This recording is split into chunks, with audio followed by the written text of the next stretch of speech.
Hola, hola, sí, sonido, 1, 2, 3. Buenos días, mis hermanos, que el Señor les bendiga. Bienvenidos una vez más, dándole gracias al Señor por permitirnos una vez más estar acá en este día, exaltando su nombre, alabándole, dándole gracias a Él por todo lo maravilloso que es para con nosotros. Amén. Saludando también a las personas que se conectan en esta hora con nosotros, Casa de Oración Bíblica les da una vez más la bienvenida a este culto de alabanza y adoración al Rey de Reyes y al Señor de los Señores, a nuestro amado Jesucristo. ¿Preparados para recibir la palabra del Señor? Espero que así sea.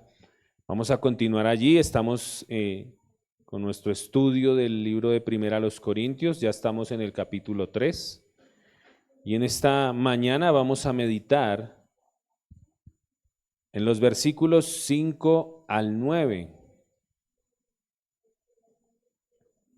Primera a los Corintios capítulo 3, gracias. Y vamos a estar meditando los versículos 5 al 9.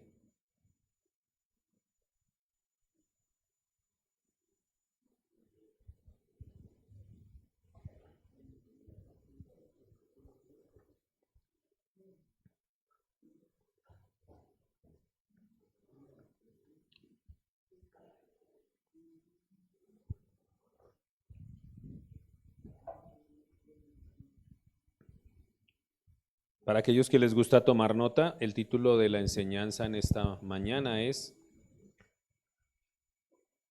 Cuando Dios da el crecimiento. Cuando Dios da el crecimiento. Sirviendo sin competir, sembrando sin desesperar y edificando sobre Cristo.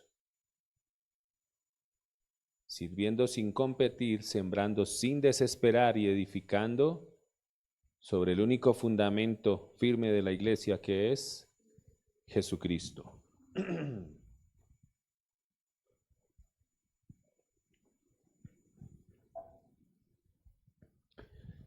Hay una pregunta silenciosa que muchas iglesias pequeñas se hacen, aunque pocas veces la digan en voz alta.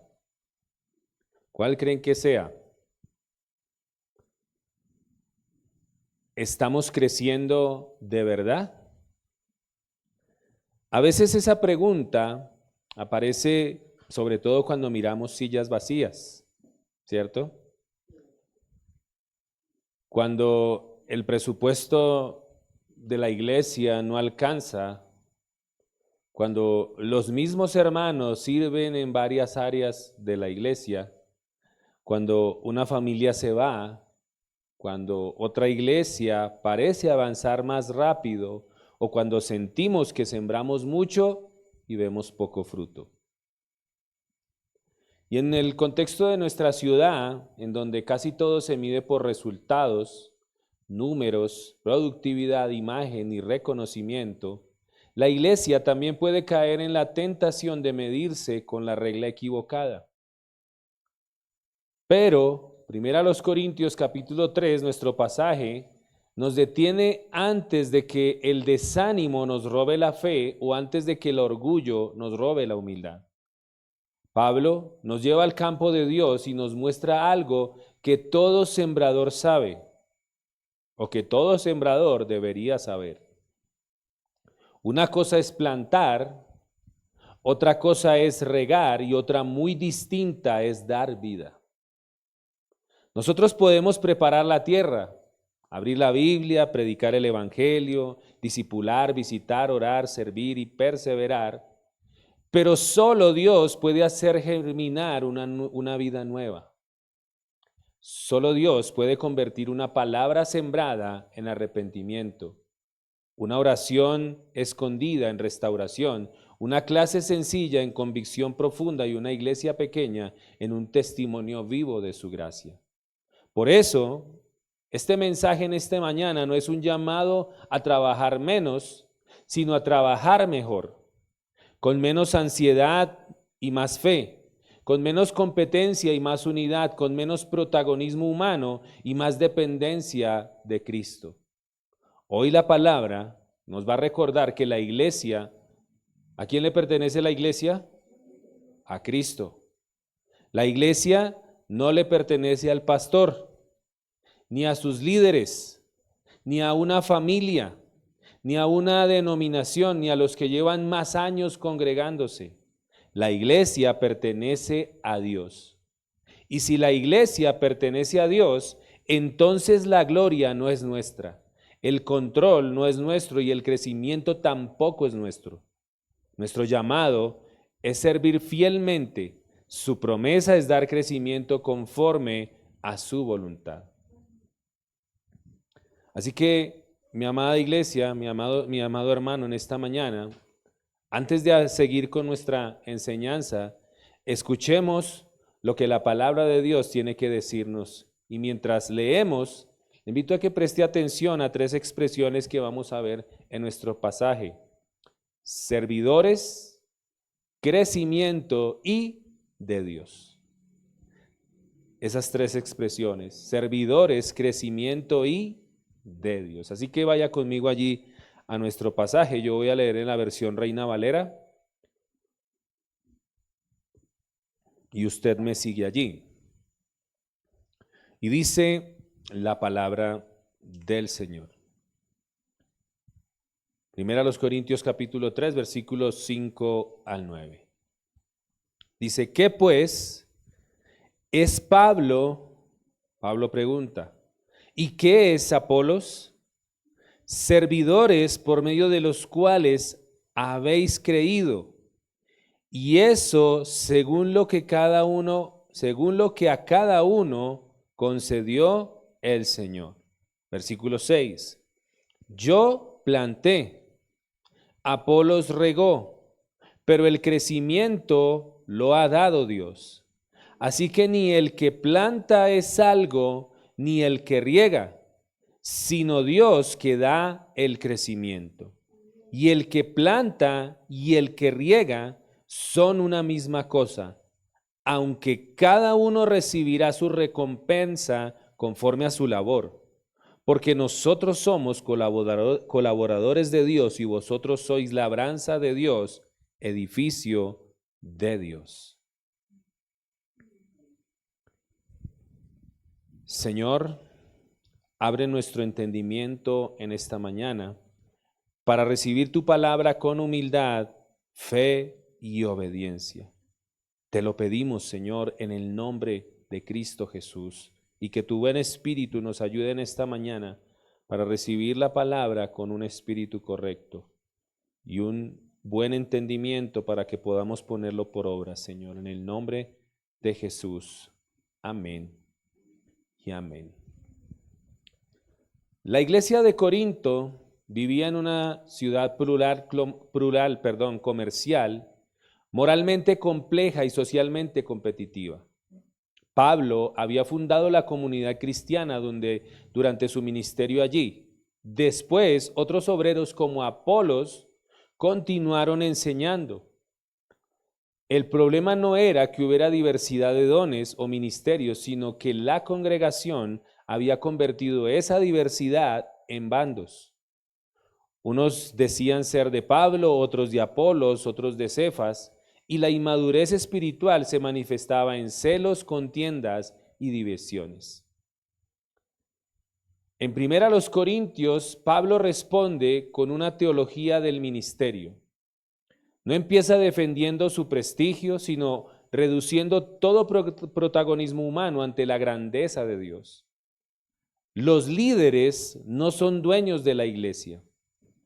Los líderes son instrumentos. La iglesia no es propiedad de una personalidad.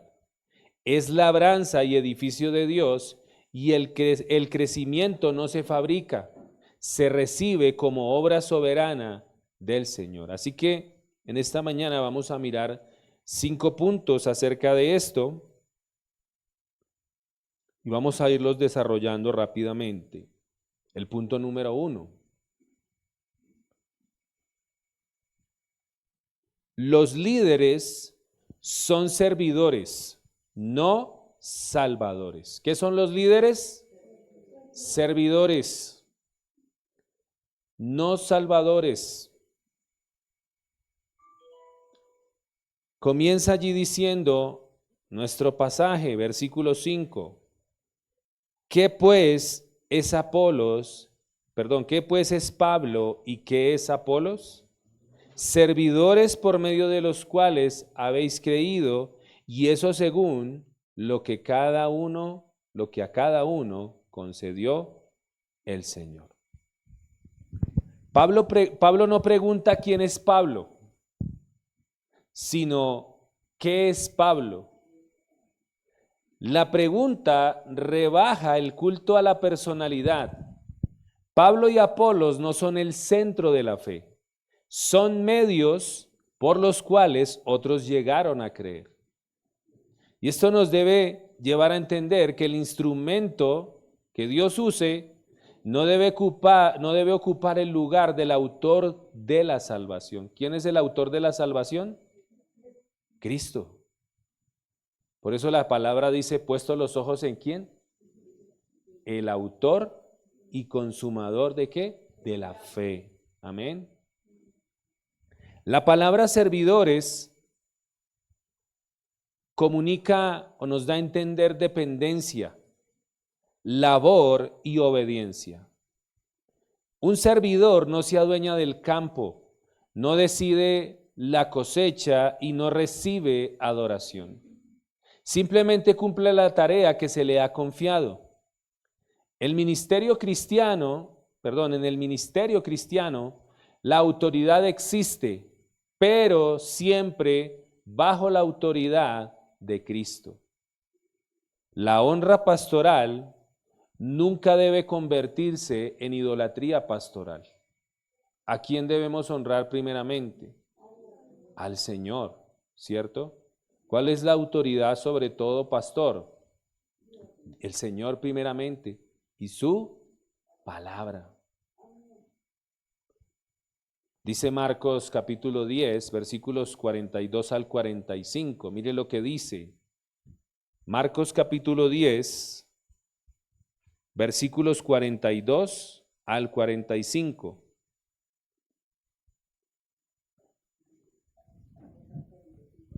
(42 al 45) dice la palabra del Señor.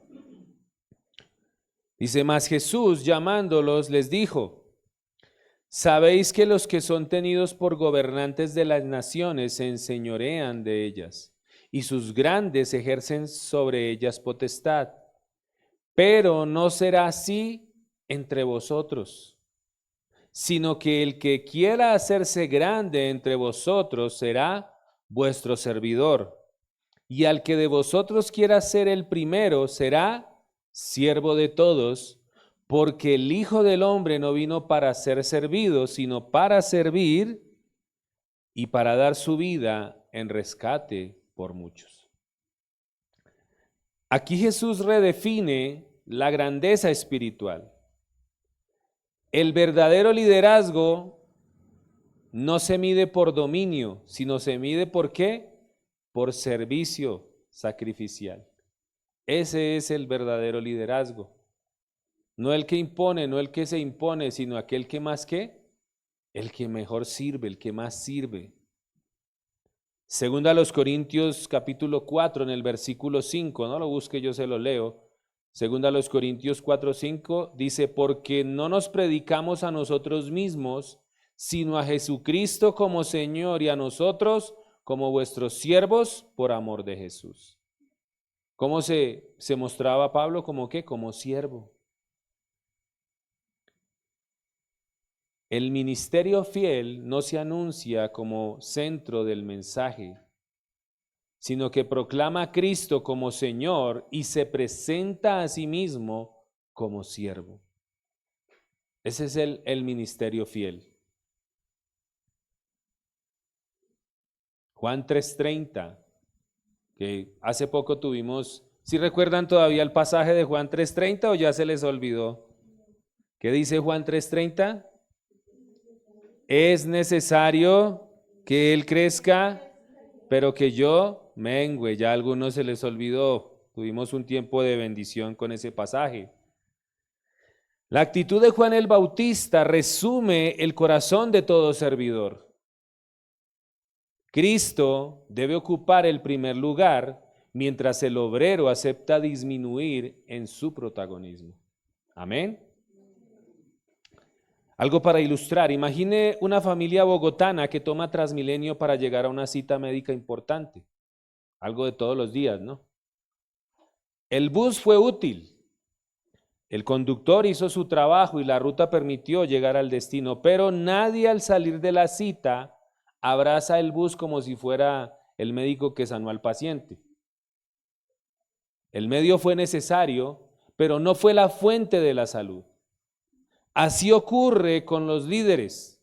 Dios usa predicadores, Dios usa maestros, diáconos, músicos y servidores, pero ¿dónde debe descansar nuestra fe? En Cristo, no en el vehículo humano. Por eso es que mucha gente cuando pone su mirada en el hombre, ¿qué pasa? Se aleja de la iglesia cuando suceden circunstancias, situaciones, ¿cierto? Porque pone su mirada, ¿qué? En la persona y no en el Señor. Una iglesia suele tener relaciones cercanas y esa cercanía es una bendición, pero también puede producir dependencia excesiva de una persona. Por eso mi deber a mí, aquí como pastor, es siempre, claro, yo estoy al servicio de ustedes, pero mi deber es llevarlos ¿a quién? A Cristo, al Señor. Esa es mi responsabilidad, que usted no dependa de mí, sino dependa ¿de quién? Del Señor. Ese es mi deber como ministro. Claro, yo estoy ahí en el asunto animando, exhortando, vamos hermano, no se desanime, dando una palabra de aliento, pero la finalidad es que usted algún día camine solito, solito entre comillas, ¿no? Sino que ya su fe no dependa tanto del pastor, sino dependa ¿de quién? De Cristo, que usted llegue a ese estado de madurez. Amén. El pastor, el líder de alabanza, la maestra de niños o la familia que sostiene gran parte del servicio, muchas veces se vuelve esa dependencia excesiva en estas personas. Y este texto nos llama a agradecer a los siervos sin absolutizarlos, sin considerarlos como el todo. Si un líder se va, Cristo no se va. Si un servidor se cansa, la gracia de Dios no se agota. La iglesia debe amar a sus líderes, orar por ellos y honrarlos, pero debe afirmar con claridad, nuestra fe está ¿en quién? En el Señor. Ahí está nuestra fe. Y aquí cabría la pregunta, ¿estoy sirviendo como colaborador de Dios o busco ser el centro? Busco mostrarme yo, que me alaben, que me halaguen, que, uy, cómo predico y cómo enseña, uy, cómo. No, yo solamente soy ¿qué? Un colaborador, un siervo, nada más. Siguiente punto. La obra tiene distintas tareas, pero un solo Señor. La obra tiene distintas tareas, pero un solo Señor. En el versículo 6, allí en la primera parte, sigue diciendo nuestro pasaje de 1 Corintios 3. Dice, yo planté, Apolos regó. Pablo reconoce una diferencia real de funciones. ¿Se ha notado usted que en la iglesia hay diferentes funciones? Dios les da un don para una cosa, para otra, pero todos somos un ¿qué? Un cuerpo. El inicio de la obra, dice Apolos, que la fortaleció. Uno sembró la semilla del evangelio, el otro alimentó con enseñanza. En la iglesia no todos hacen lo mismo, pero todos sirven al mismo propósito. La diversidad de tareas no es amenaza, es diseño de Dios, porque Dios lo diseñó así. Amén. Un error de Corinto, de la iglesia de Corinto, fue comparar tareas y convertir diferencias ministeriales en jerarquías de valor. Pablo corrige esa mentalidad. Plantar y regar son labores distintas, pero ambas, ¿de quién dependen? Del Señor. El que evangeliza no debe despreciar al que discipula. El que enseña no debe despreciar al que sirve el café, la aromática en la iglesia. El que predica no debe despreciar al que limpia las sillas. Porque todo es ¿para quién? Para el Señor, y en el Señor no hay servicio pequeño, créame que no lo hay. Yo le doy gracias al Señor porque nos ha permitido ser formados en esa escuela, en la escuela del servicio. No hay mejor escuela que esa, porque allí se mira el corazón, allí se mira verdaderamente por qué la persona sirve al Señor. He escuchado casos, conozco casos en donde los líderes, los que están como más vistos, y les piden el favor de que laven el baño. ¿Y cómo así? Pero yo, ¿cómo voy a hacer eso? Hermanos, colabórenos ahí en la puerta. Uy, pero yo en la puerta, ¿cómo así? Pero pasa. Por eso nada mejor que el servicio, porque el servicio revela lo que hay verdaderamente en el corazón. ¿Por qué se está acercando? ¿Por qué sirve usted al Señor? ¿Para ser visto? ¿Para ser vista?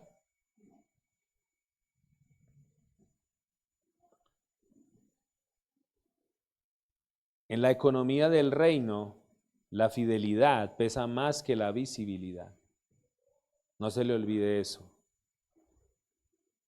En la economía del reino, la fidelidad pesa más que la visibilidad. No es para hacernos notar. Dice Romanos 12, versículos 4 al 6. No lo busque, yo se lo leo acá. Romanos 12, versículos 4 al 6.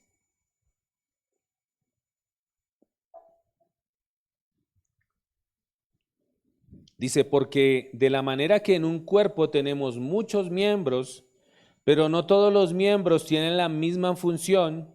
¿Sí ha notado eso usted en su cuerpo? Tremendo, ¿no? El diseño de Dios, como lo diseñó todo tan perfecto. Cada parte cumple su función. Pero no todos los miembros tienen la misma función. Así, hablando de la iglesia, nosotros siendo muchos somos un cuerpo en Cristo y todos los miembros y todos miembros los unos de los otros. De manera que teniendo diferentes dones, ¿cuántos saben qué don les ha dado el Señor? ¿Sí sabe usted cuál don le ha dado el Señor? ¿Sí lo sabe? ¿O todavía no? Sinceramente, no le dé pena, porque eso pasa, ¿no? Todavía no sabe qué don le ha dado el Señor. Tiene que preguntarle, porque Dios no nos trajo solamente para sentarnos aquí, en serio. Dios nos trajo para servirle a Él, para servir en la iglesia, para edificar a los santos. Por eso le invito a usted en su tiempo, Señor, muéstrame tú en qué quieres que yo te sirva. Y Dios le va a mostrar, créame que sí, porque Dios habla claro.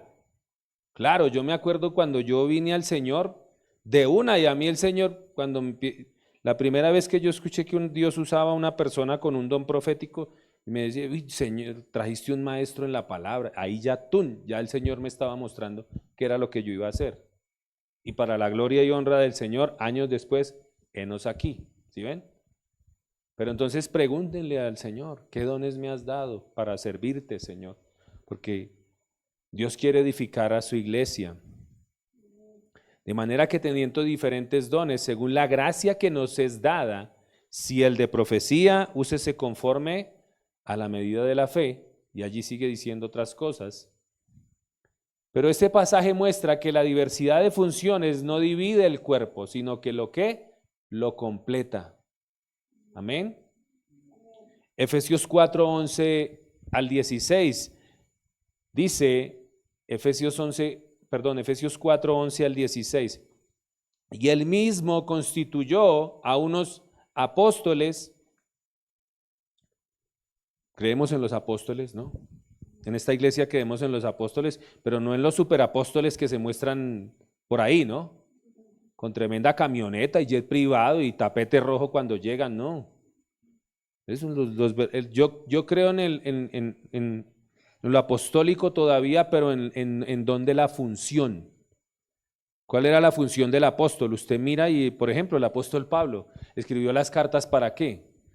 Para edificar a la iglesia, para corregirla, para cuidarla, ¿sí o no? En ese sentido yo creo en el don apostólico todavía, en la función, en que el apóstol guarda la iglesia de las herejías, de las falsas enseñanzas. En ese sentido sí creo que hoy en día hay apóstoles, no para que les tiendan tapete rojo y todo eso, sino porque tiene una actitud de siervo, ¿no?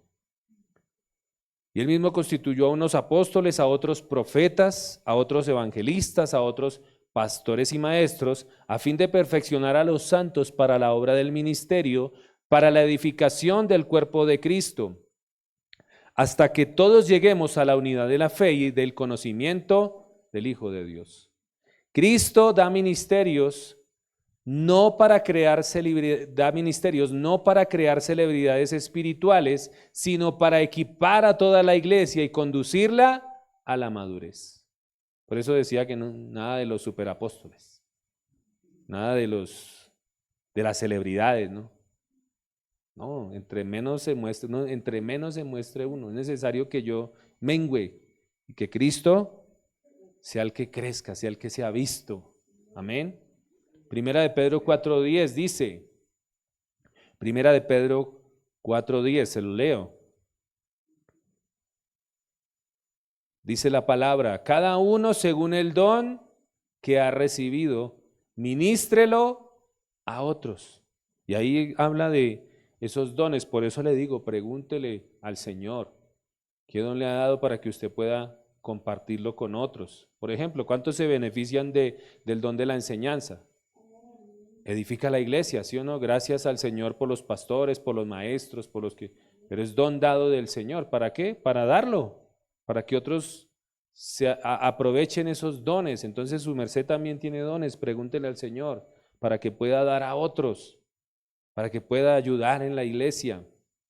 Cada uno según el don que ha recibido, ministrelo a los otros como buenos administradores de la multiforme gracia de Dios.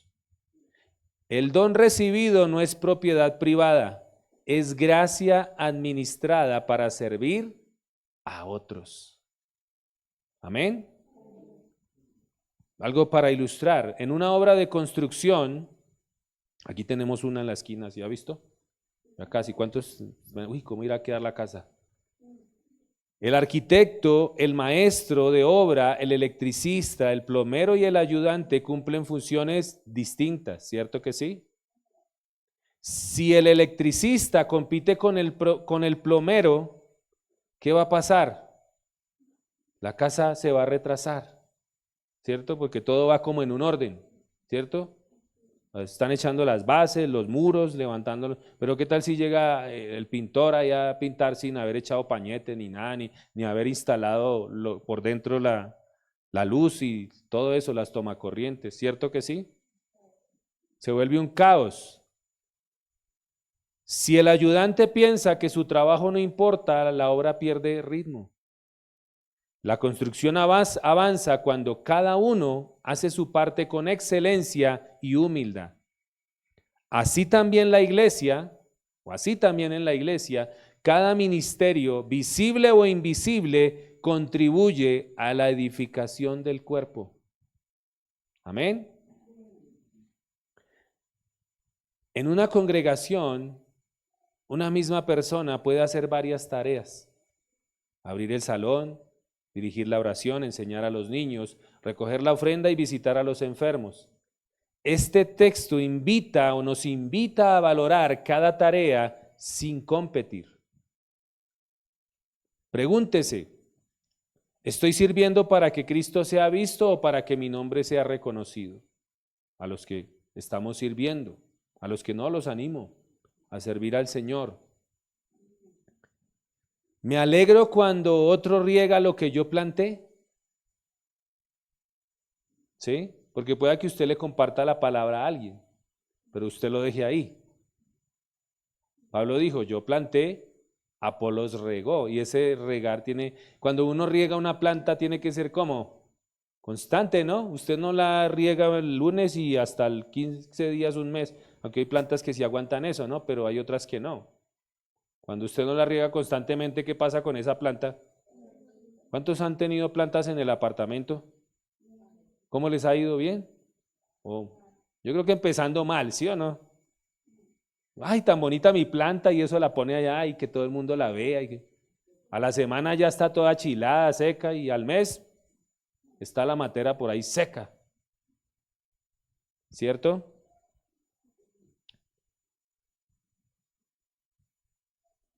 ¿Puedo bendecir el fruto que Dios produce mediante alguien más? Cuando Dios usa a otra persona. ¿Me comparo con otros creyentes o celebro la gracia que Dios les dio?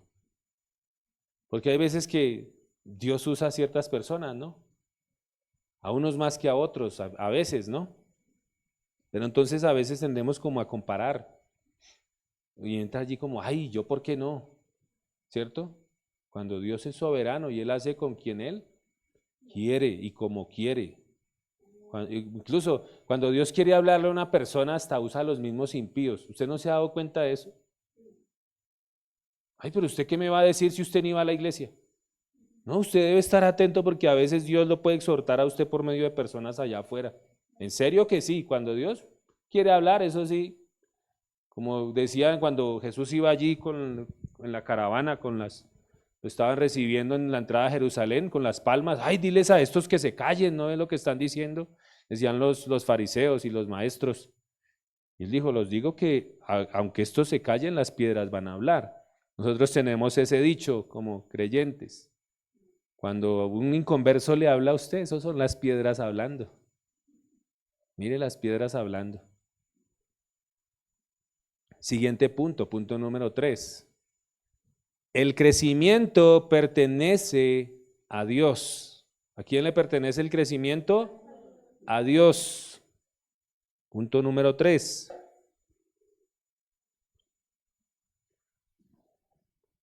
Sigue diciendo allí nuestro pasaje, el versículo 6. Primera a los Corintios 3, el versículo 6. La siguiente parte del versículo, pero el crecimiento lo ha dado Dios. Esta frase es el corazón del pasaje. Pablo usa una imagen agrícola para enseñar una verdad espiritual. El ser humano puede sembrar y regar, pero no puede fabricar vida. Esta mañana el Señor nos inquieta a orar por eso,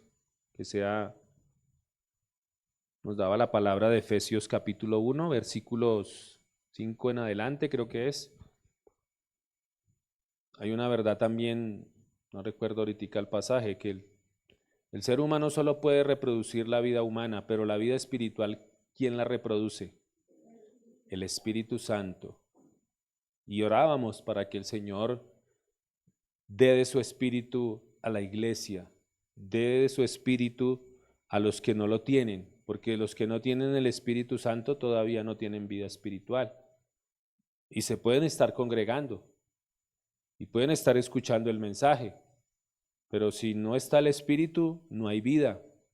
Amén. El ser humano puede sembrar y regar, pero no puede fabricar vida. La semilla puede ser puesta en la tierra, el agua puede caer, pero el misterio del crecimiento le pertenece a Dios. Y esto no promueve pasividad, o no debe promover en nosotros la pasividad. Pablo trabajó intensamente. Apolos enseñó con diligencia, pero ambos sabían que la eficacia final no estaba en su talento, sino en la acción de Dios. Amén.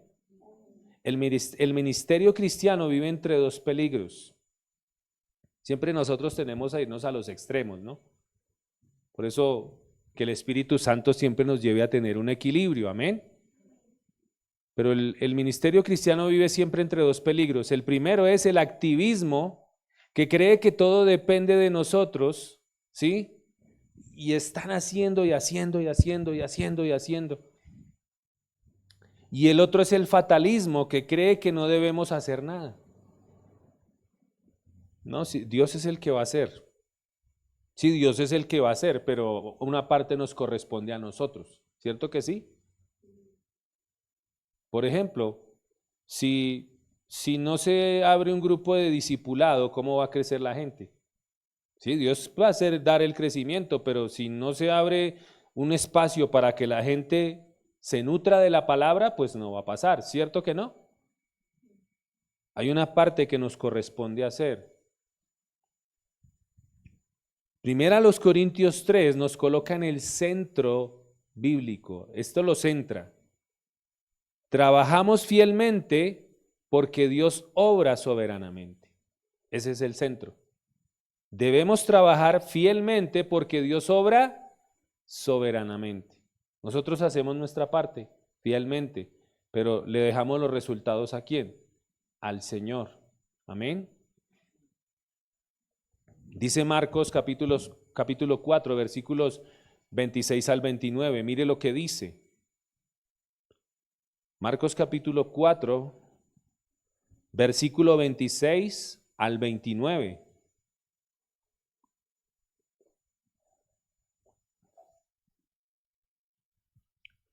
Dice la palabra del Señor. Decía además, así es el reino de Dios, como cuando un hombre echa semilla en la tierra y duerme y se levanta, de noche y de día, y la semilla brota y crece sin que él sepa cómo. Porque de suyo lleva fruto la tierra, primero hierba, luego espiga, después grano, lleno en la espiga, y cuando el fruto está maduro, enseguida se mete la hoz porque la siega ha llegado.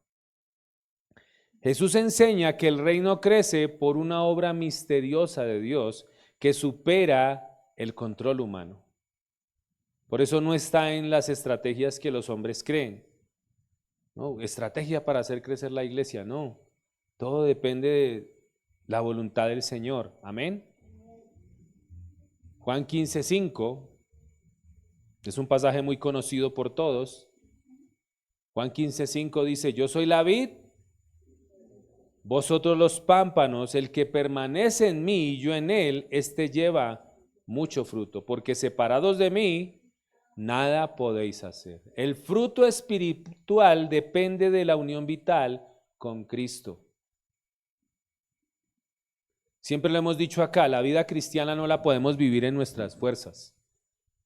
Y si usted la vive en sus fuerzas, se va a cansar, va a retroceder, se va a desanimar, se va a apagar. Porque la vida espiritual depende de nuestra unión vital con Cristo. Entre más comunión tengas con su espíritu, entre más te metas tú en intimidad con el Señor, allí vas a producir más fruto espiritual. Por eso uno no ve, uno aquí como pastor, uno ve aquí es como un jardín, como maticas. Entonces esta matica lleva 40 años en la iglesia, pero apenas le está saliendo una rama. Y 40 años y apenas una rama, uy, ¿cómo así? Sí, porque puede estar aquí congregándose, pero como no tiene comunión con Dios, y hablo de su comunión personal, ¿no? Pues no va a reflejar fruto. ¿Se acuerdan la higuera que Cristo, porque no tenía fruto, ¿sí recuerdan? Tenía muchas hojas, ¿pura qué? Pura apariencia, pero nada de qué, nada de fruto. Y así ahí uno mira acá y ve, uy, esta ya está dando, ya tiene como un tomatico, ya, uy, ya hay moral, ¿cierto? Otras están secas, así como las matas que están allá en el apartamento que no se les echó agua al principio, que quedaron secas. Así uno puede ver aquí así, hermanos. ¿En serio? Ya se están imaginando, ¿no? No, mírese usted, no se pongan a mirar a los hermanos, uy, el hermano está como, no, no, no. Mírese usted, amén. Salmo 127:1, un pasaje muy conocido. Si el Señor no edifica la casa, en vano trabajan los que la edifican. Si el Señor no guardare la ciudad, en vano vela la guardia. Salmo 127:1. El esfuerzo humano separado de la acción de Dios queda vacío.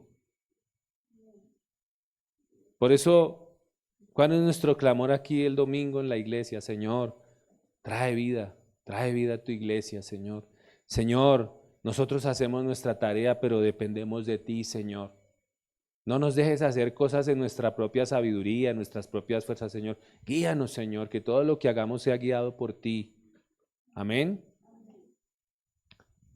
Algo para ilustrar. Un jardinero puede preparar la tierra, quitar la maleza, sembrar, regar y proteger la planta, pero no puede ordenar desde afuera a la planta, crece ahora. No le puede ordenar eso, ¿cierto que no? La vida no obedece al ego del jardinero.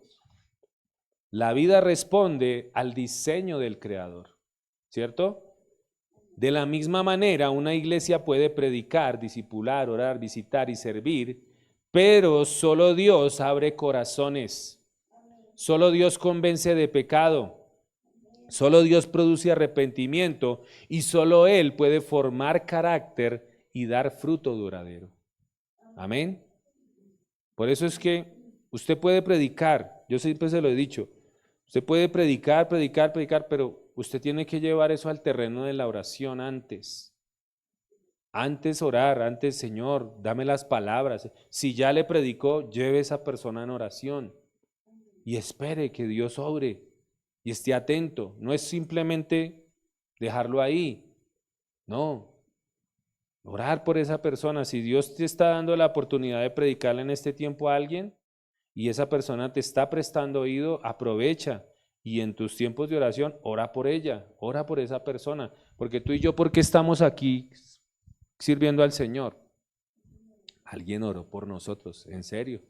Alguien oró, alguien se tomó la tarea. Oye, voy a orar por este muchacho, voy a orar por fulano, por sultano, voy a orar. Y por eso estamos aquí.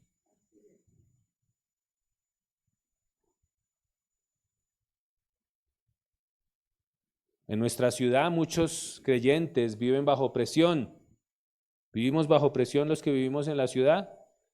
Claro, trabajo, transporte, deudas, estudios, inseguridad, cansancio emocional, expectativas familiares.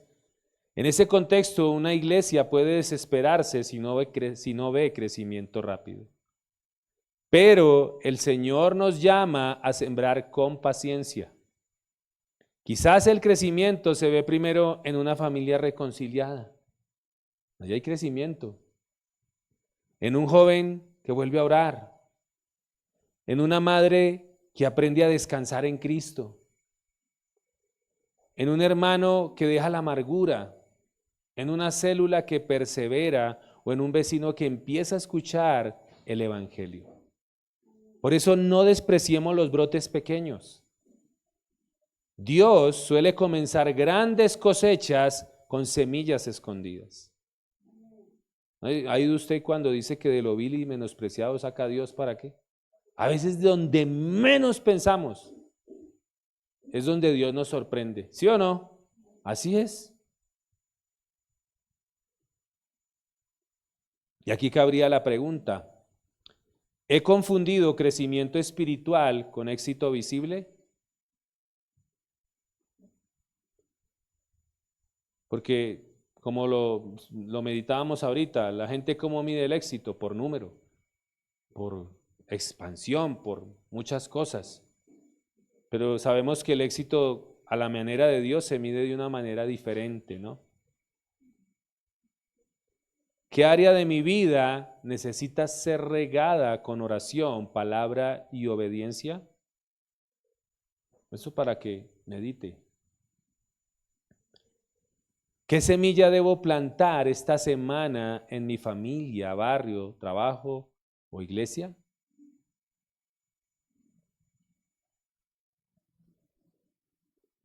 ¿Cuántos queremos afectar la vida de alguien de nuestra familia, alguien en nuestra familia, los papás o con sus hijos? Queremos afectar la siguiente generación con la semilla de la palabra. ¿Cuántos quieren? ¿Sí queremos o no queremos? ¿O queremos dejarlos en su condición? Yo ya voy para el cielo, allá ellos. ¿Sí o no? No. Pero si yo quiero afectar con la semilla del evangelio, ¿qué tengo que hacer? Sembrarla, ¿cierto? Sembrarla. Y con esto quiero extenderles la invitación. Ahorita vamos a hacer el anuncio, y como no estamos haciendo reunión los miércoles y tenemos un espacio allí libre, ¿cuántos hacen devocional en su casa? ¿Sí lo hacen? Un altar familiar. ¿Sí lo hacen o no lo hacen? Entonces, ahí está. Los papás con sus hijos. Queremos que nuestros hijos sean afectados por el evangelio, pero si no les sembramos la semilla, porque el enemigo sí le siembra otra semilla, ¿o no? ¿Cierto que sí? El mundo sí, todos los días siembra, no descansa, eso está ahí, abre las redes sociales, ¡pum! El internet, ¡pum! Afuera, los compañeros del colegio, y ahí poco a poco les va sembrando, les va sembrando. Y por eso los papás se preguntan, ay, pero mi hijo, ¿por qué salió con estas? Vaya y mire los amigos, vaya y mire las influencias, ¿sí o no? Entonces, ¿queremos afectar? Siembre la semilla del evangelio. Pero hay que sacar el tiempo para compartirla, enseñarla, meditarla, porque eso no va a pasar así de buenas a primeras. Tú y yo, ¿por qué estamos acá? Porque alguien nos sembró la semilla del evangelio, ¿sí o no? Alguien nos predicó, alguien nos compartió y dijimos, oiga, tremendo, sí, y hoy estamos acá, ¿o no? Pero si solo nos quedamos con deseos, no, mi familia para Cristo, pero yo ni le predico, mis hijos que tengan temor del Señor, pero yo no, ni un devocional en mi casa, nada. Eso no va a pasar automáticamente. Hay una parte que nos corresponde a nosotros, ¿sí? La semilla queda sembrada y tarde o temprano el Señor le hará dar fruto, como Él lo quiera hacer. Así sea en el último momento. Lo digo por experiencia, ya pasamos por eso. Pero lo que se sembró en esos años, que no se recibió, en el último momento vino a dar ¿qué? Fruto. ¿Y fruto para qué? Para salvación, para vida eterna. Y le doy gloria al Señor. Y cada vez que me acuerdo de esto, yo le digo, Señor, gracias. Gracias por la salvación de mi hijo, Señor. Gracias. Si es para el Señor, déselo fuerte, por favor. Gloria a Él. Siguiente punto, punto número 4. La unidad del ministerio vence la competencia.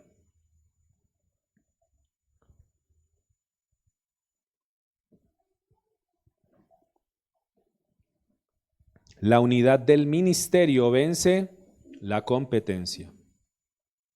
Sigue diciendo así allí el pasaje en el versículo 7. Primera los Corintios 3, 7 y el 8. Así que ni el que planta es algo, ni el que riega, sino Dios que da el crecimiento, y el que planta y el que riega son una misma cosa, aunque cada uno recibirá su recompensa conforme a su labor. Pablo no está diciendo que los obreros no importan en absoluto. Está diciendo que no son el centro. Frente a Dios, ningún servidor puede reclamar gloria independiente frente a la misión, pues cada uno de los servidores son uno, o todos somos uno. La frase "son una misma cosa" enseña unidad de propósito. El sembrador y el que riega no son rivales, sino son compañeros. Si el sembrador desea que el regador fracase, se perjudica la cosecha. Si el regador desprecia la siembra previa, se vuelve arrogante. En el reino de Dios, la competencia ministerial es una forma de inmadurez espiritual. No estamos para competir. ¿Estamos para qué? Para una misma causa, todos con un mismo propósito, y nuestros esfuerzos que se multiplican. Cada uno aporta su granito de arena, pero es un solo fin, un solo propósito. Filipenses 2, versículos 1 al 4 dice, Filipenses 2, versículos 1 al 4, dice, por tanto, si hay alguna consolación en Cristo, si algún consuelo de amor, si alguna comunión del Espíritu, si algún efecto entrañable, si alguna misericordia, completad mi gozo sintiendo lo mismo, teniendo el mismo amor, unánimes, sintiendo una misma cosa. Nada hagáis por contienda o por vanagloria, antes bien, con humildad, estimando a cada uno de los demás como superiores a él mismo, no mirando cada uno por lo suyo propio, sino cada cual también por lo de los otros. Amén. La unidad cristiana se preserva cuando la humildad reemplaza la rivalidad y el amor vence el deseo de reconocimiento. Aquí no es el que más cante, aquí no es el que más enseña, aquí no es no. Todo se hace por amor, sin un deseo de reconocimiento, porque ¿a quién le pertenece la gloria? Al Señor, a Él es el reconocimiento. Efesios 4, 1 al 3 dice, yo pues, preso en el Señor, os ruego que andéis como es digno de la vocación con que fuisteis llamados, con toda humildad y mansedumbre, soportándoos con paciencia los unos a los otros en amor, solícitos en guardar la unidad del Espíritu en el vínculo de la paz. La unidad no se inventa por estrategias humanas. El Espíritu Santo es el que la produce. Por eso cuando usted ve una iglesia llena del Espíritu, usted ve que la gente anda en unidad, no anda en rivalidad, no anda en contiendas, no anda en disensiones. Romanos 12, 10 al 11 nos dice, amaos los unos a los otros con amor fraternal, en cuanto a honra, prefiriéndoos los unos a los otros, y en lo que requiere diligencia, no perezosos, fervientes en espíritu, sirviendo al Señor. La competencia o la rivalidad se debilita cuando los creyentes aprenden a honrarse mutuamente y a servir al Señor con fervor. Es como en un equipo de fútbol. Ahorita que ya se acaba el fútbol, ¿no? Se acabó el fútbol. ¿A quién le gusta el fútbol acá? ¿No le gusta el fútbol? A mí me gusta el fútbol. Sí, pero nos gusta, chévere. Sacaron a la selección, pero bueno, eso no nos apaga porque hay más equipos y sí, a uno le gusta ver quién gana. Oye, sí, si nos da tiempo el Señor, si nos da tiempo el Señor, yo por lo menos la voy a ir a compartir con mi hijo. Pero es como en un equipo de fútbol. El gol puede aparecer en la estadística del delantero, ¿cierto que sí? Tal delantero marcó 4 goles. O en el mundial es el goleador, lleva 7 goles en el mundial. Pero la jugada empezó antes. Si usted mira, la jugada empezó antes, ¿cierto que sí? Alguien recuperó el balón. Otro le abrió el espacio, otro hizo el pase. ¿Y otro qué? Definió. El marcador muestra un nombre, pero el equipo sabe que la victoria fue colectiva. Así es el ministerio.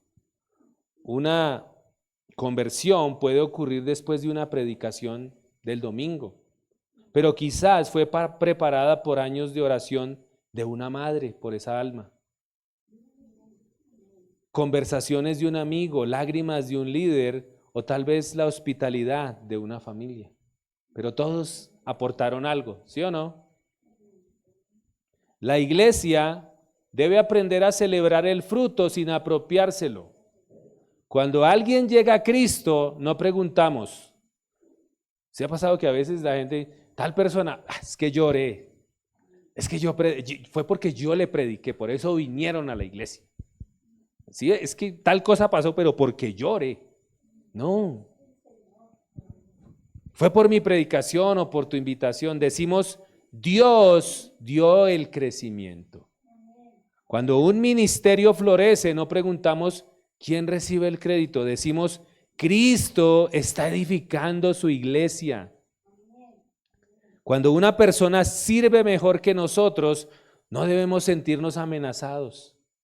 Debemos sentir que gratitud, darle gracias al Señor por ese don que está floreciendo, por ese talento que está floreciendo. ¿Para qué? Para edificar a los santos. La unidad se fortalece cuando la gloria se dirige correctamente a quien es debida. ¿A quién le pertenece la gloria? A Él. Bendito sea su nombre. Dele un fuerte aplauso, por favor. La gloria es para ti, Señor.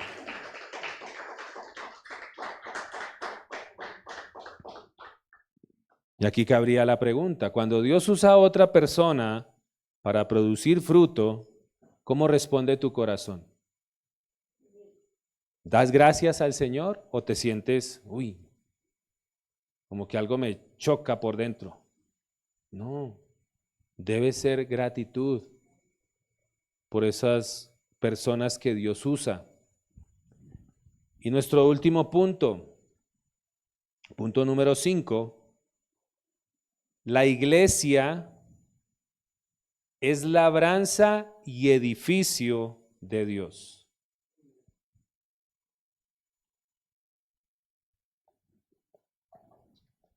La iglesia es labranza y edificio de Dios. Dice el versículo 9 de nuestro pasaje. Porque nosotros somos colaboradores de Dios y vosotros sois labranza de Dios, edificio de Dios. Pablo está mezclando dos imágenes, la imagen del campo y la imagen de la construcción, ¿cierto que sí? La iglesia es un campo que Dios cultiva y un edificio que Dios edifica. Ambas imágenes revelan pertenencia, proceso y propósito. Como labranza, los que han trabajado en el campo, ¿alguien conoce algo, ha visto algo del campo? ¿Qué requiere la labranza del campo? Requiere paciencia, ¿cierto que sí? O usted sembró y una vez, ¡pum!, salieron los garbanzos, los frijoles. No, ¿cierto que requiere paciencia? Requiere cuidado, ¿cierto que sí? O usted sembró y dejó las plantas ahí, chao. En un mes vengo para recoger lo que me toca.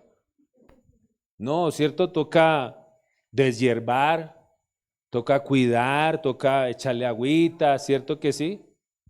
Así es. Entonces, como labranza, la iglesia también requiere paciencia, requiere cuidado, requiere estaciones, ¿cierto que sí? Porque las plantas requieren también de las estaciones, el sol, la lluvia, requiere poda y fruto. Amén. Como edificio ¿qué requiere un edificio primeramente? Fundamento, ¿cierto? Los cimientos, el fundamento para que no, ¿cierto? Requiere fundamento, requiere diseño, requiere materiales y requiere firmeza. Asimismo la iglesia. ¿Cómo recibe la iglesia fundamento para que su fe no sea removida? Doctrina. Doctrina. Porque la doctrina es lo que le da firmeza a tu fe. Con eso cuando tú vayas y escuches otro evangelio, otras cosas, pues no vas a empezar, ay, pero ¿cómo así? ¿Será que eso sí es verdad? Ay, pero a mí me han enseñado otra cosa. Por eso es importante la doctrina, porque la doctrina es la que mantiene firme tu fe, las verdades esenciales de la palabra. Por eso los animo en el discipulado. Hoy continuamos, retomamos nuestra clase de doctrina. Entonces los invito después, cada domingo después de nuestro servicio, tenemos nuestra clase de discipulado. Allí vemos vida cristiana y vemos doctrina, porque es necesario tener fundamento, pero es necesario también aplicar correctamente ese fundamento. Amén. Entonces, como edificio requiere fundamento, diseño, materiales y firmeza. En el versículo siguiente, en el 10, que ya lo estaremos meditando, Pablo dirá que el fundamento es Jesucristo. Por tanto, no basta con crecer, hay que crecer sobre Cristo. No basta con construir, hay que construir con materiales que resistan la prueba de Dios. Amén. Dice primero a los Corintios 3:11, porque nadie puede poner otro fundamento, perdón, que el que está puesto. ¿Y cuál es ese fundamento? Jesucristo. Ese es nuestro fundamento. La iglesia solo permanece firme cuando Cristo es su fundamento. No las preferencias humanas, ni la personalidad de sus líderes. Amén. Efesios 2, 19 al 22 dice, Efesios 2, 19 al 22, así que ya no sois extranjeros ni advenedizos, sino conciudadanos de los santos y miembros de la familia de Dios, edificados sobre el fundamento de los apóstoles y profetas, siendo la principal piedra del ángulo Jesucristo mismo, en quien todo el edificio, bien coordinado, va creciendo para ser un templo santo en el Señor, en quien vosotros también sois juntamente edificados para morada de Dios en el Espíritu. La iglesia es una casa espiritual donde Dios habita por su Espíritu. Amén. Colosenses 2, 6 al 7 nos dice, Colosenses 2, versículos 6 al 7 nos dice, por tanto, de la manera que habéis recibido al Señor Jesucristo, andad en Él, arraigados y sobreedificados en Él y confirmados en la fe, así como habéis sido enseñados, abundando en acciones de gracias. El creyente y la iglesia deben crecer con raíces profundas y estructura firme en Cristo. Ese es nuestro fundamento. Una iglesia no debe definirse por lo que falta o por lo que le falta, sino por aquel a quien pertenece. Tal vez no tenga grandes recursos, pero puede ser campo de Dios. Tal vez no tenga un edificio propio, pero puede ser edificio espiritual de Dios. Recuerda la iglesia que era rica y que que Cristo estaba afuera, imagínense. Tremenda iglesia y Cristo afuera. Tal vez no tenga edificio propio, pero puede ser edificio espiritual de Dios. Tal vez no sea famosa, pero es preciosa para Cristo. El tamaño visible no determina el valor espiritual de una iglesia. La fidelidad de Dios sostiene a su pueblo aun cuando el mundo no lo note. Y aquí cabe la pregunta. Como iglesia y como creyente, ¿estamos edificando sobre Cristo o sobre aprobación humana, tradición, comodidad y preferencias personales?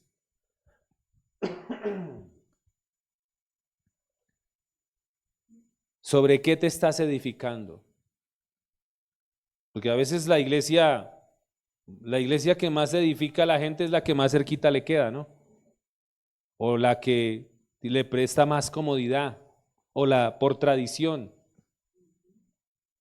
La iglesia o el fundamento que más debe edificar tu vida espiritual debe ser qué tan cercana está la palabra de esa congregación a Cristo. Ese debe ser tu fundamento, sobre eso debe estar edificada tu vida espiritual. ¿Cómo aplicamos todo esto en esta mañana? Algunos compromisos prácticos o algunas aplicaciones prácticas. La primera, sirva sin exigir reconocimiento inmediato. Sirva sin exigir reconocimiento inmediato.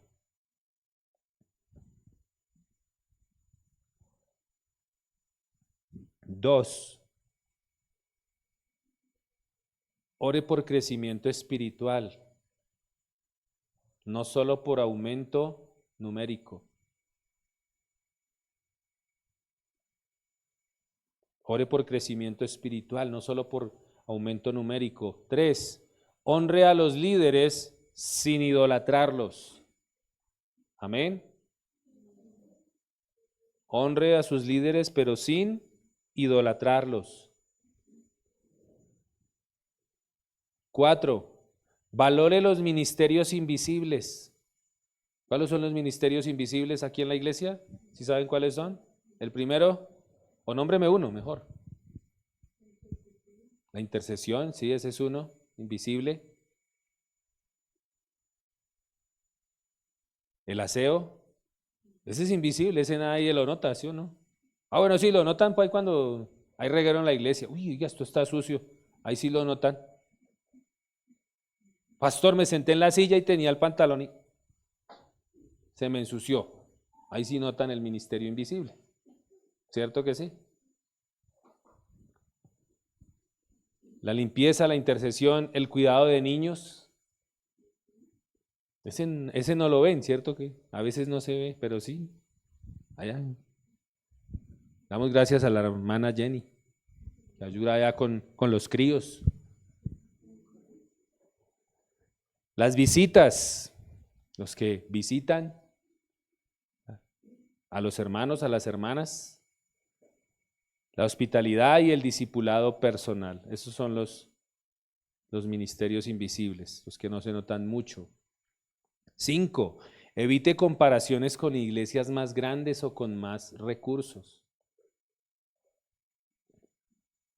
Recuerde que el éxito de una iglesia no se mide por qué, por lo grande que sea ni por los recursos que tenga. Se mide por la madurez de sus feligreses. ¿Por qué tanto del carácter de Cristo reflejan allá afuera? Ahí se mide el éxito de una iglesia. 6, celebre el fruto ajeno como obra de Dios. No se llene de celos, hermano. Si Dios no la usó a usted y usó a otra persona, gloria a Dios. Yo recuerdo una vez estábamos en la iglesia donde nos congregábamos, no la que pasó, sino una anterior. Estábamos recién empezando a congregarnos en iglesia. Hicieron una jornada evangelística. Y entonces ayuno que para la jornada evangelística íbamos al parque, ¿cierto? Y yo muy juicioso hice mi ayuno y yo iba preparado y todo esto. Mi esposa también participó y mi esposa no ayunó, ni nada de eso. ¿Y a quién creen que usó el Señor? A mi esposa. ¿Y qué tal yo? Ay, pero Señor, si yo hice el ayuno, ¿cómo así? Pero no, Dios tuvo a bien usarla a ella. ¿Y yo qué tal ponerme? No, yo gloria al Señor. Cogió a un par de jovencitos. Les pegó una ministrada del Señor ahí usándola a ella. Eso hasta lloraron y todo. Pero yo le di gloria al Señor. Gracias, Señor, qué bonito. Amén. Y número 7, pregúntese cada semana, ¿estamos edificando sobre Cristo o sobre preferencias personales?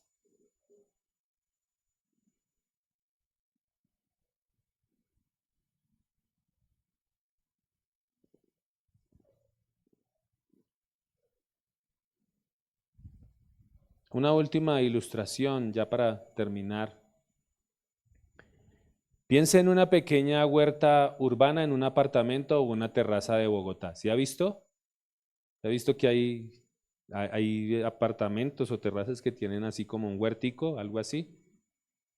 Tal vez no tiene la extensión de una finca, ni maquinaria, ni grandes sistemas de riego, pero si recibe semilla, tierra, luz, agua y cuidado constante puede dar un fruto real, ¿sí o no? Quizás no alimente a toda la ciudad, pero sí bendice una mesa. Así puede ser una iglesia pequeña. Quizás no llene estadios, pero alimenta almas. Quizás no aparezca en redes sociales, pero acompaña a familias. Quizás no tiene fama, pero ora, sirve, enseña y persevera. Dios no desprecia la huerta pequeña cuando Él mismo sembró allí su palabra. Amén. Como reflexión, nuestro pasaje nos ofrece una visión profundamente teológica de la iglesia y del ministerio. En primer lugar, afirma la soberanía de Dios en el crecimiento espiritual. La vida de la iglesia no es un producto manufacturado por técnicas humanas, sino una obra de gracia. El evangelio puede ser predicado por labios humanos, pero solo Dios puede abrir el corazón. La palabra puede ser enseñada con fidelidad, pero solo el Espíritu Santo puede hacerla eficaz para regenerar, santificar y sostener. En segundo lugar, el texto preserva la dignidad del servicio humano sin permitir su idolatría. Dios no necesita colaboradores porque le falte poder. Él decide incluir a su pueblo en su obra por pura gracia y misericordia. Ser colaborador de Dios no significa estar al mismo nivel que Dios, sino participar humildemente en lo que Él ya está haciendo. Esta verdad humilla y honra al mismo tiempo. Humilla porque nadie puede reclamar la gloria del crecimiento y honra porque Dios usa manos frágiles para tareas eternas. Y en tercer lugar, Pablo ubica la identidad de la iglesia en la pertenencia divina, labranza de Dios y edificio de Dios. Significan que la iglesia no es un proyecto privado, una franquicia religiosa, una plataforma personal, ni una asociación de gustos espirituales. La iglesia pertenece al Dios que la cultiva y la edifica. Por eso, dividirla por preferencias humanas es tratar como propiedad nuestra lo que fue comprado por Cristo. Finalmente, este pasaje nos lleva a una espiritualidad de fidelidad, pero una fidelidad paciente. La cultura moderna exige resultados inmediatos, métricas visibles y validación pública. El reino de Dios, en cambio, se parece a una semilla que muere en la tierra antes de dar fruto. La iglesia fiel no manipula el crecimiento, lo espera, pero trabajando. No abandona la siembra porque no ve fruto inmediato. Persevera porque sabe que Dios da crecimiento en su tiempo. La esperanza de la iglesia no está en la fuerza de sus servidores, sino en la fidelidad del Señor de la cosecha. En conclusión, hermanos, Pablo nos invita a levantar la mirada. No somos dueños de la iglesia, somos servidores. No somos productores del crecimiento, somos sembradores y regadores. No competimos por gloria, colaboramos bajo un mismo Señor. No edificamos sobre nombres humanos, edificamos sobre Cristo. Si esta congregación es pequeña, no es insignificante. Si el proceso parece lento, no es inútil. Si el trabajo es cansado, no está perdido. Dios ve cada semilla, cada lágrima, cada oración, cada visita, cada clase, cada acto de servicio y cada esfuerzo hecho para su gloria. Por eso servimos con humildad, trabajamos con unidad y descansamos en la verdad central del texto. El crecimiento, ¿quién lo da? El crecimiento lo da Dios. Hoy el Señor nos llama a arrepentirnos de toda comparación, orgullo, competencia y desánimo incrédulo.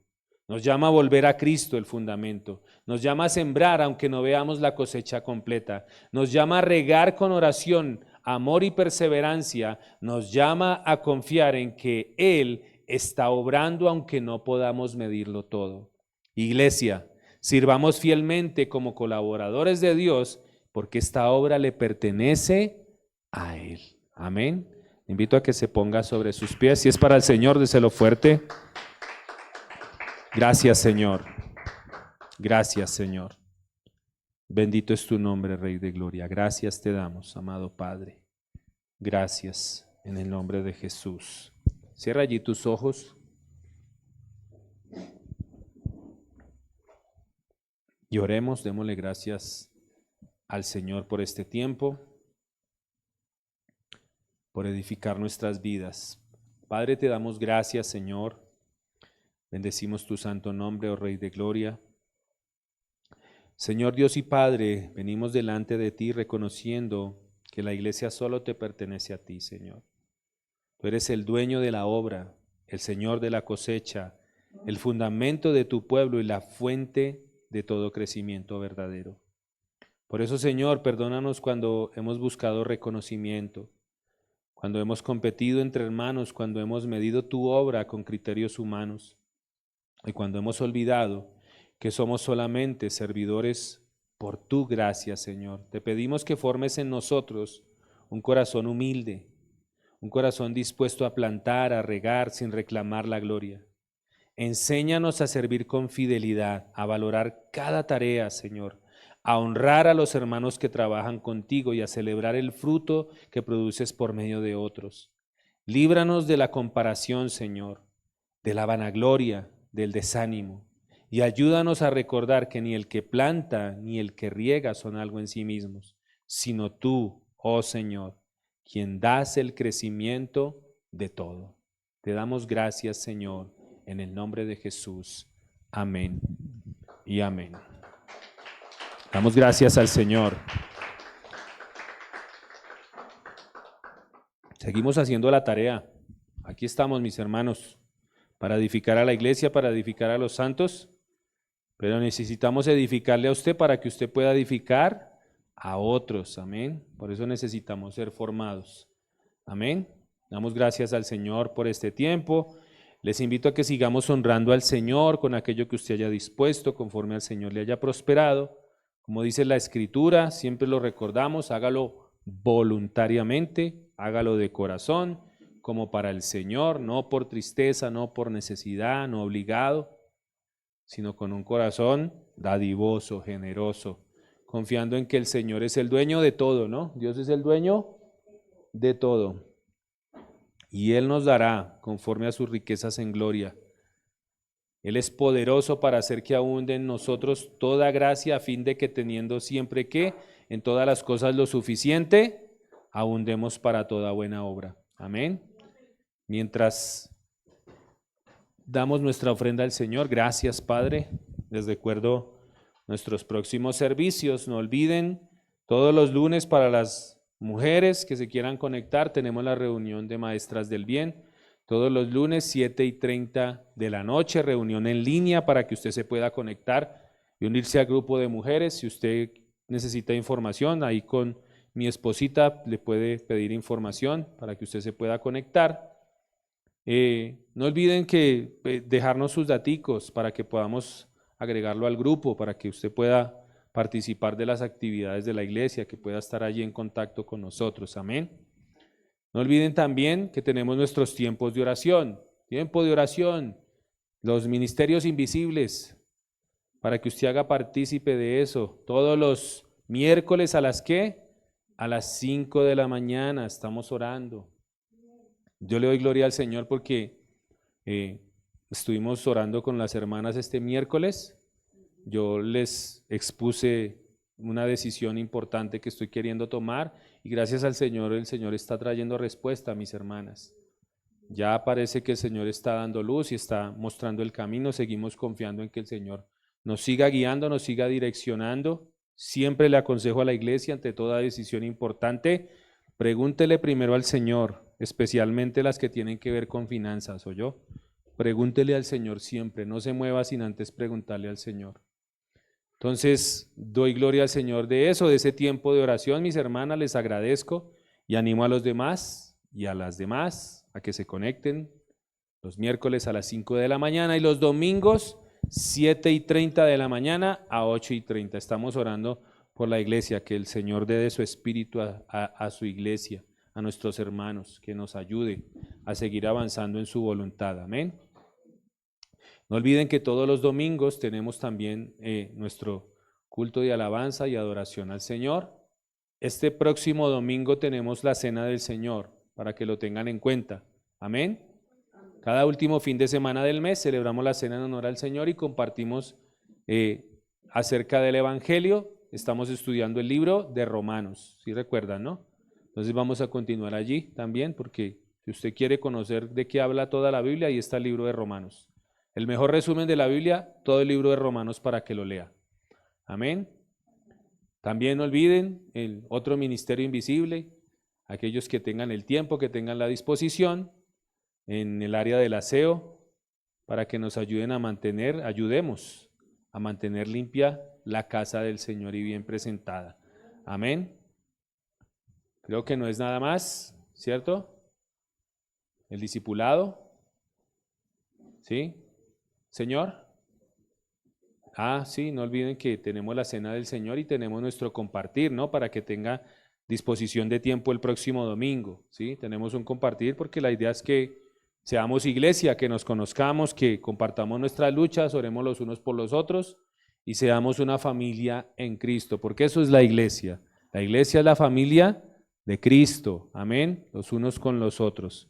Ahora sí creo que no es nada más. Me quedo ahorita con los del discipulado, amén.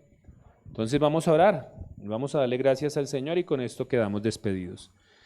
Una vez más, Señor, te damos gracias por este tiempo, gracias por edificar nuestras vidas, Dios.